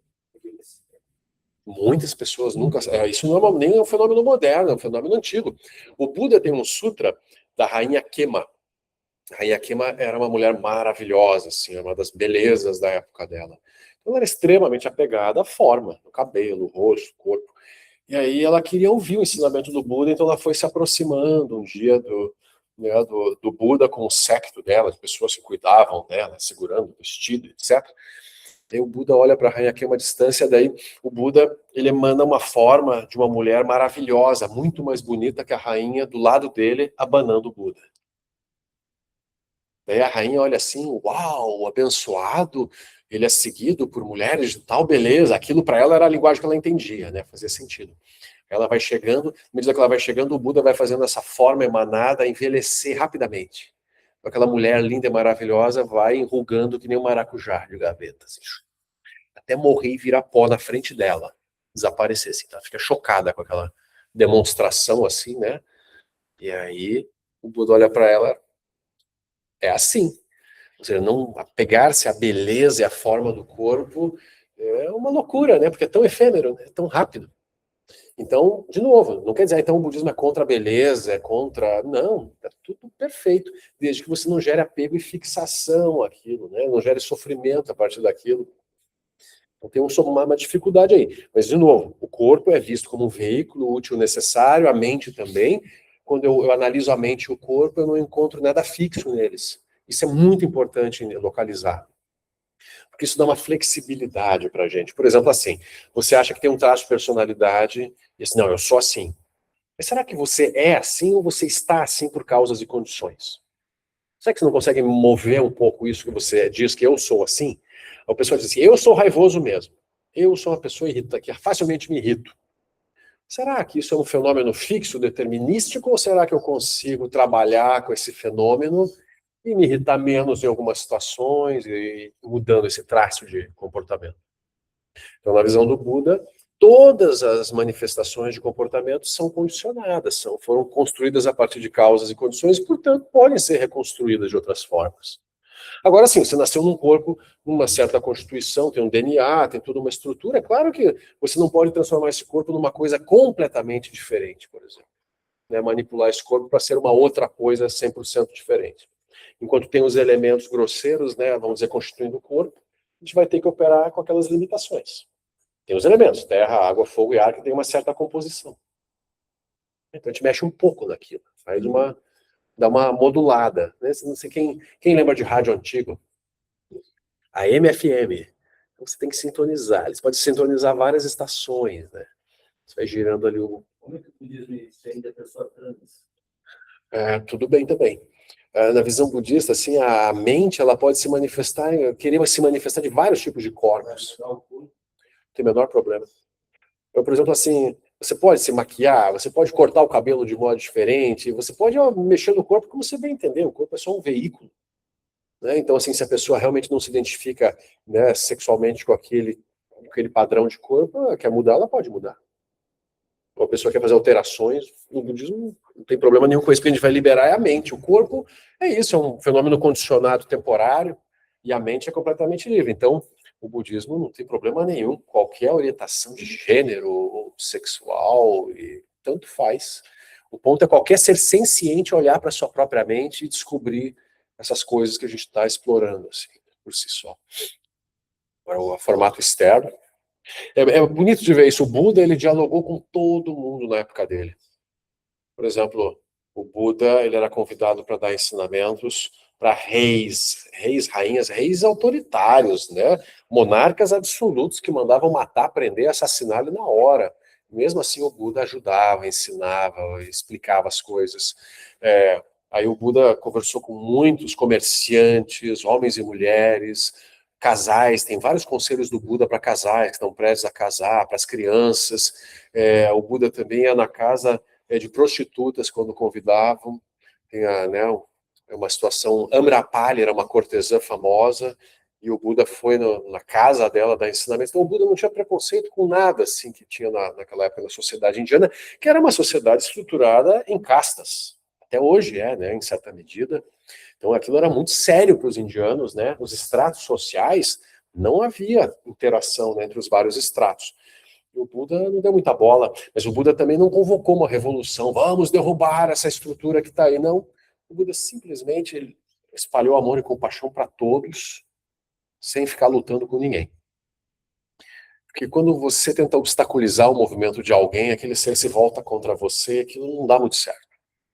Então, o melhor jeito de mudar as coisas é mudar a mente. Sai mudando as mentes dos seres, aí tudo vai se organizando. Se você não transforma as mentes, aí os movimentos externos, né, de transformação social, eles são frágeis. Muito frágeis. Então é complexo isso. O budismo é ativista ou não é ativista? Essa é uma pergunta importante, né? Então o budismo, o Lama, ele acha assim, é o máximo da subversão. O budismo não acredita na realidade nenhuma estrutura social. Ele puxa o tapete de todas as estruturas sociais. Mas, ao mesmo tempo, o budismo, por exemplo, não acredita na violência como uma linguagem de implementação da sabedoria. Sabedoria não pode ser imposta pela espada. Mas, ao mesmo tempo, também tem, claro, o Buda era firme. Ele falava o que tinha que falar. Então, se ele tiver que defender uma coisa, ele vai discutir, vai falar. Então, assim, os movimentos no sentido de lutar por direitos e debater as questões sociais são necessários. Parece que ele combateu muitas castas. Ele aceitava na sanga budista as pessoas de qualquer casta. E sim, ele dizia que o sistema de castas não era real, como o sistema bramânico acreditava, né? Mas não no sentido assim que ele tentou, convocou a população para derrubar aquilo, não, isso ele não fez. Mas sim, nos discursos dele, ele conversa com os brahmanes e diz, olha, essa noção de que cada casta vem de uma parte de Brahma, isso aí não é verdade, isso é uma construção. Ele criticou, sim, fortemente. E na sanga budista era todo mundo igual. Desde os Vaishyas, Sudras, as classes inferiores, até os Brahmanes, Kshatriyas, todo mundo entrava e não tinha diferenciação lá dentro. Aquilo ficava fora. Se você era um Brahmane lá fora e agora você é um monge recém-ordenado, aí tem uma pessoa que veio de uma casta inferior, mas já é um monge já há mais tempo, você vai ter que estudar com aquele monge, você vai ter que pedir ajuda dele. Então isso foi revolucionário nesse sentido. Né? É revolucionário, eu concordo.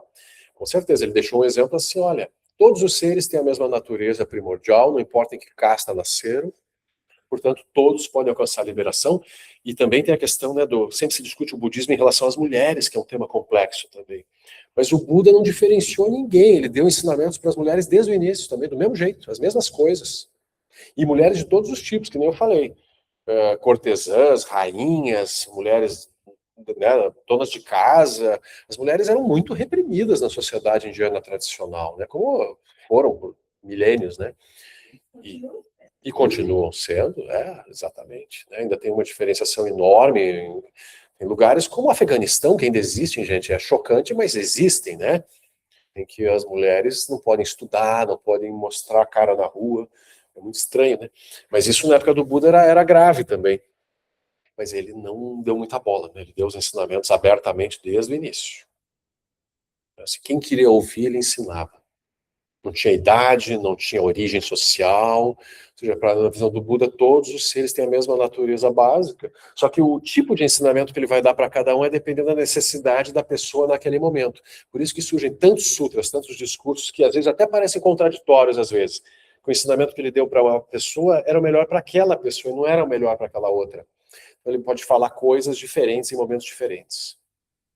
Isso também é outro ponto. Eu estou pensando aqui nos traumas, né, que a psicanálise aponta. Uhum. Você, uma vez traumatizado, você tem aquela forma de caminhar no mundo, né, Sim, que precisa de muita terapia, para sim. tentar, pelo menos, Minimizar. entender, tentar mudar alguma coisa. E vem de regra, né? Pelo menos. Atenua, talvez. Veja, na visão budista, as marcas mentais que surgem de um trauma são muito fortes. Então, aquilo às vezes está no consciente, às vezes está armazenado só no inconsciente, não está localizado, né? Mas aquilo também é construído, é temporário, assim como a própria terapia já move aquilo de uma certa medida. Por exemplo, agora tem resultados muito positivos com o uso de psilocibina, por exemplo, né? PTSD, né? Estresse pós-traumático.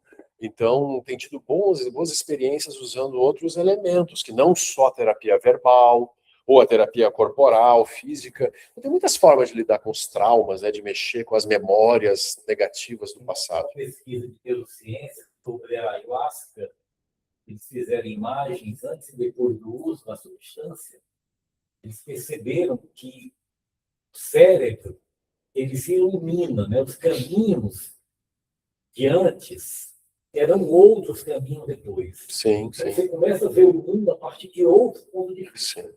Então, isso Move. Você quer ver hipnose, por exemplo? Eu já vi pessoas se libertarem de coisas complicadas com hipnose.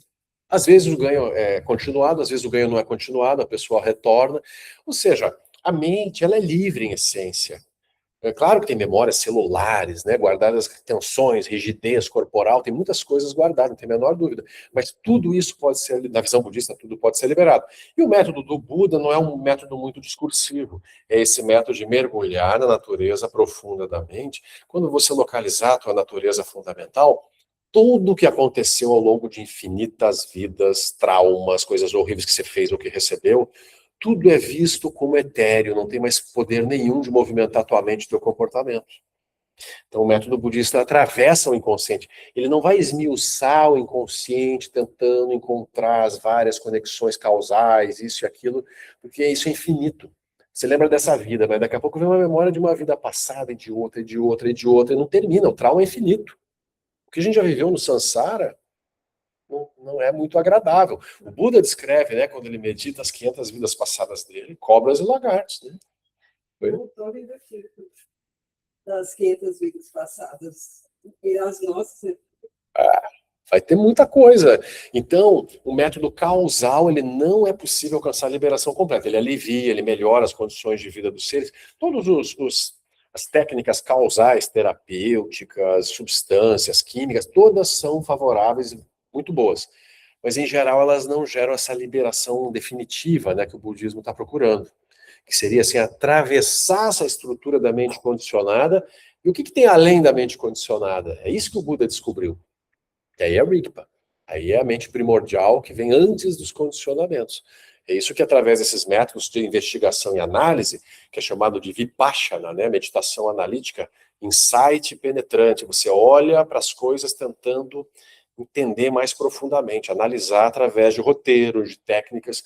É isso que a gente vai fazer. Então, por exemplo, a gente está aqui falando só de uma coisa sobre o eu, né? Uma estrutura do eu, tem, não tem, onde é que está, o que é, o que não é. Mas aí o Buda, ele vai dar técnicas, né, para você analisar cuidadosamente a tua estrutura de eu, né? A gente vai ter que meditar sobre isso. Porque só saber, você pode até, assim, num diálogo, sim, faz sentido, realmente, não vejo, não encontro, né? Legal a ideia do Buda, né? Mas e daí para transformar isso num comportamento natural, espontâneo? Quando alguém te dá um tapa na cara, você vai reagir como alguém que tem um eu real ou como alguém que está livre do próprio eu? É aí que o bicho pega. só ver o que o Mateus escreveu. Podemos afirmar, então, que essa confusão não surge na cognição cerebral, já que está até mesmo nos micro-organismos. A confusão fundamental, ela está, inclusive, nos seres que não têm corpos. O cérebro humano é um elemento do corpo, né? Essencial, obviamente, para a operação como ser humano, mas na visão budista, o cérebro não é a mente. Você morre, o cérebro fica para trás e a mente segue.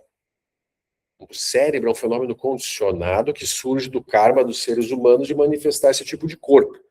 Tem cérebro, tem coração, tem 2 olhos, por que não tem 10, né? Era melhor ter olho atrás, não era? Mas só tem 2 na frente. Então tem algumas questões, né, nessa máquina que é o ser humano. Então, são apenas causas e condições para operar como humanos, mas a mente dos seres em outros reinos tem outros tipos de corpos, assim, que não tem cérebro. Interessante, né? Buda descreve assim. Sim, Tiago. Imaginar que a consciência se projeta o órgão do cérebro seria semelhante a imaginar que a parede se projeta do órgão olho. Uhum. Pode ser. Atrelar, né, assim, uma coisa material, né, com uma coisa subjetiva, dizer que é dali que vem, né? Exatamente. Esse é o desafio dos budistas para os materialistas. Então então faça uma experiência em laboratório em que a partir de átomos vocês tiram consciência.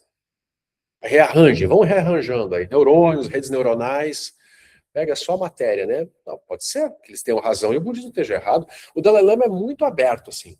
Tudo que a ciência comprovar de modo claro que que seja contra qualquer texto budista, a gente descarta o budismo. A gente não tem apego, né? Nossa, você falou assim.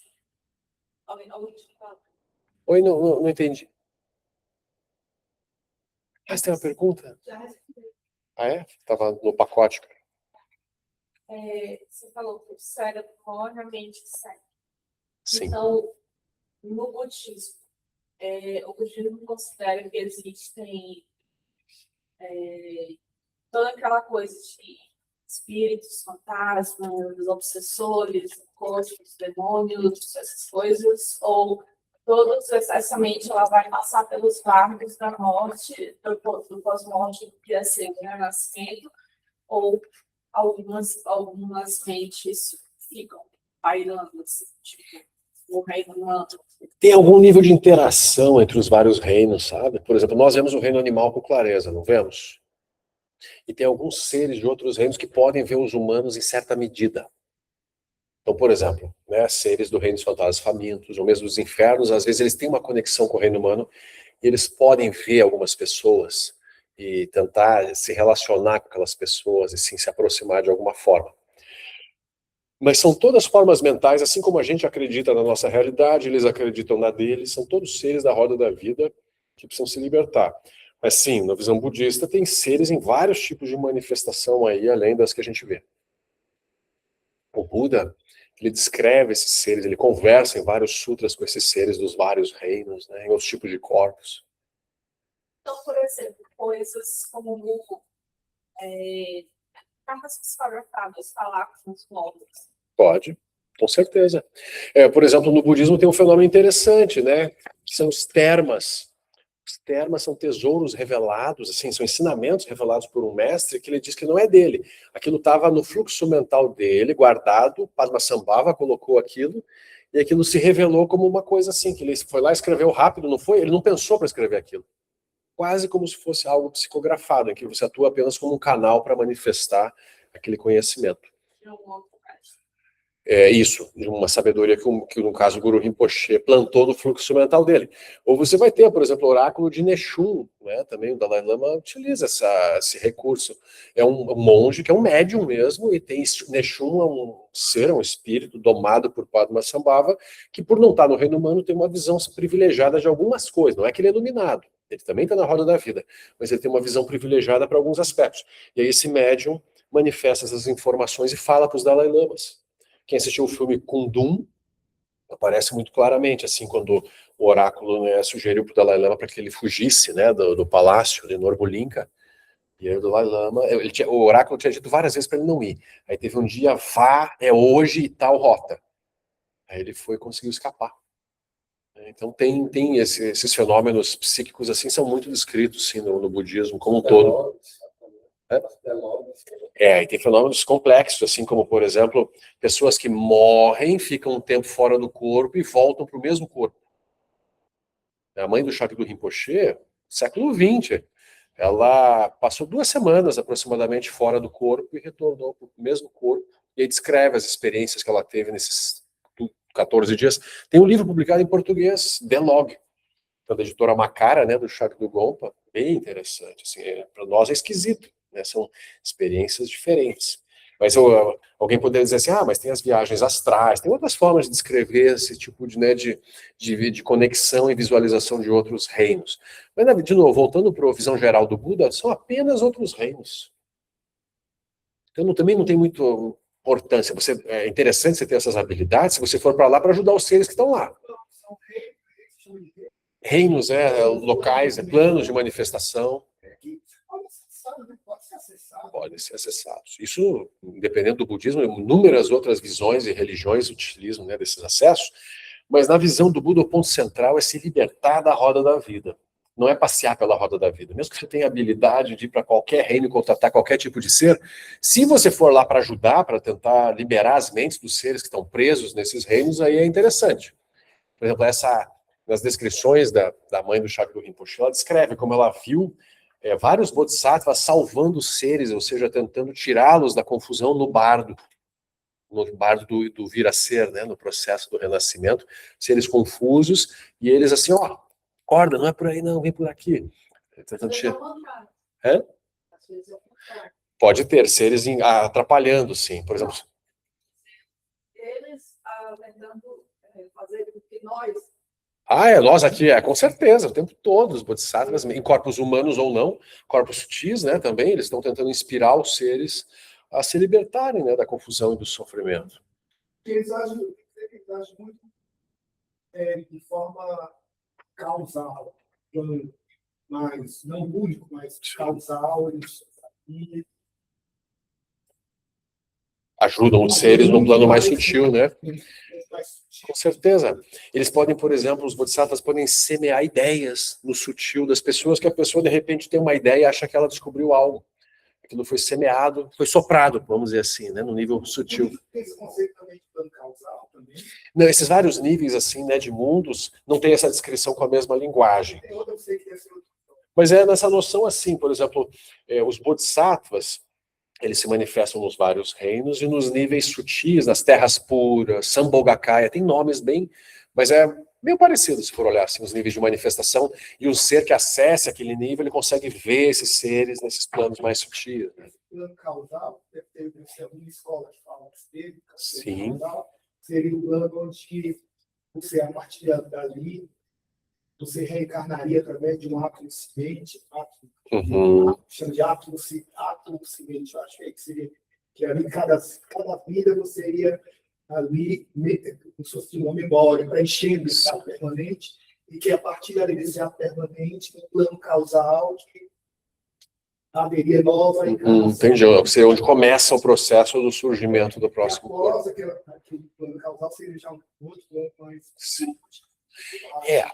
Aí eu volto para aquela conversa inicial dos sistemas descritivos. Tem muitos sistemas descritivos, né? Se a gente for conversar, por exemplo, com os indígenas brasileiros, eles vão ter uma descrição, né, dessas energias, desses seres, espíritos da floresta, sábios, que ensinam coisas, ensinam como usar, por exemplo, o ayahuasca, por exemplo, né? Inteligências.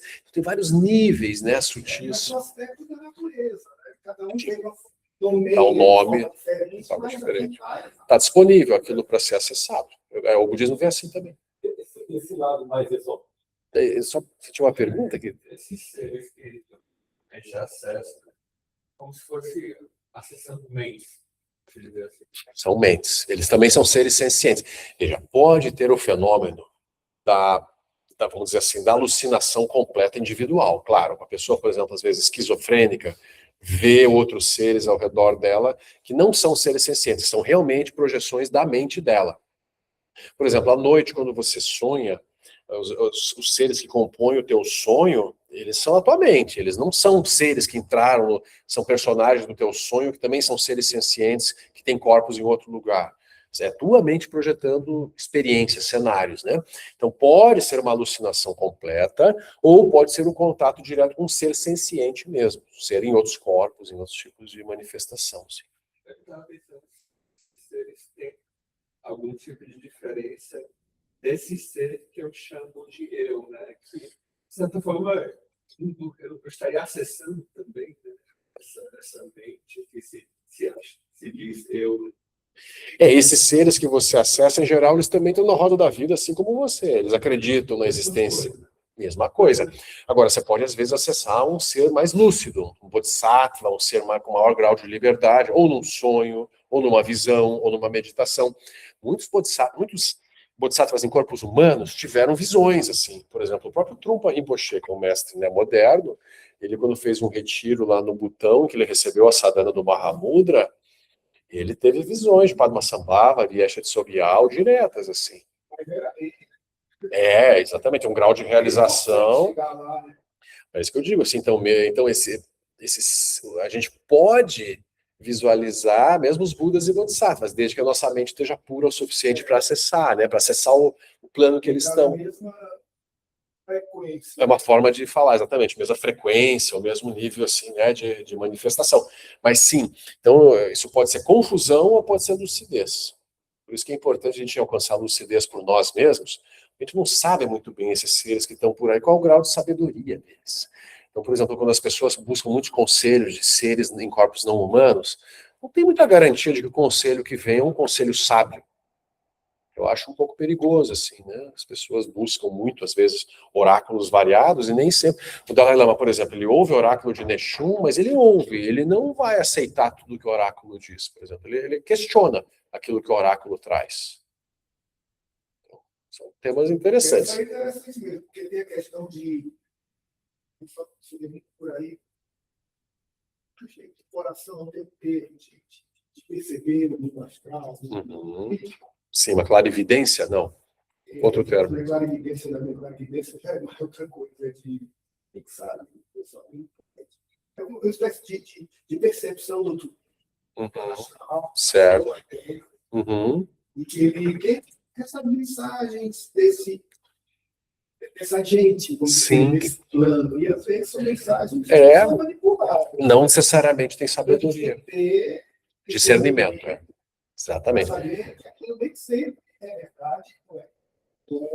Exatamente. Por isso o caminho do Buda é muito um caminho de trabalhar com a tua própria mente, não fique esperando que os outros façam algo por você ou interfiram por você, você vai pacificar a própria mente, tomar, vai meditar, vai analisar a tua realidade e vai alcançar a mesma realização que o Buda alcançou num prazo, cada um vai ter o seu, né?